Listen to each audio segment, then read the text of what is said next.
Iran Israel সংঘাত যখন উত্তাল, তখন প্রশ্ন উঠছে ভারত কোন দিকে। সাংহাই সহযোগিতা সংস্থা এসসিও যখন সরাসরি ইসরায়েলের হামলার নিন্দা জানিয়ে বিবৃতি দিল, তখন এক সদস্য নীরব দর্শক ভারত। আন্তর্জাতিক সংবাদ মাধ্যম আল জাজিরার তথ্য অনুযায়ী ইসরায়েলের সাম্প্রতিক হামলায় ইরানে প্রাণ হারিয়েছেন অন্তত 224 জন। এর পাল্টা জবাবে ইরান চালায় ক্ষেপণাস্ত্র ও ড্রোন হামলা। পরিস্থিতি হয়ে ওঠে যুদ্ধাবস্থা। এ প্রেক্ষাপটে এসসিও বলেছে, ইসরায়েলের হামলা আন্তর্জাতিক আইন লঙ্ঘন, ইরানের সার্বভৌমত্বে হস্তক্ষেপ। কিন্তু ভারত এই বিবৃতিতে সই করেনি। কেন?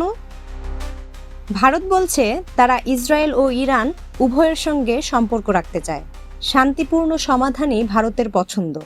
কূটনৈতিক ভাষায় বুঝিয়ে দিল, আমরা নিরপেক্ষ। কিন্তু আসলেই কি তাই?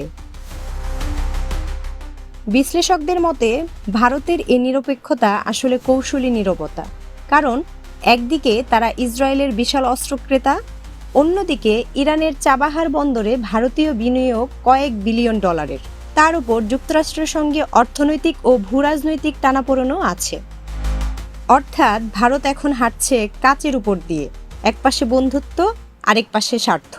যেখানে বাকিরা বলছে ইসরায়েল বেআইনি কাজ করছে, সেখানে ভারত বলছে চলো শান্তিতে থাকি। প্রশ্ন রয়ে গেল, এভাবে কি সত্যিই নিরপেক্ষ থাকা যায়, নাকি এটাও এক ধরনের পক্ষপাত? অর্পিতা, প্রজন্ম 24।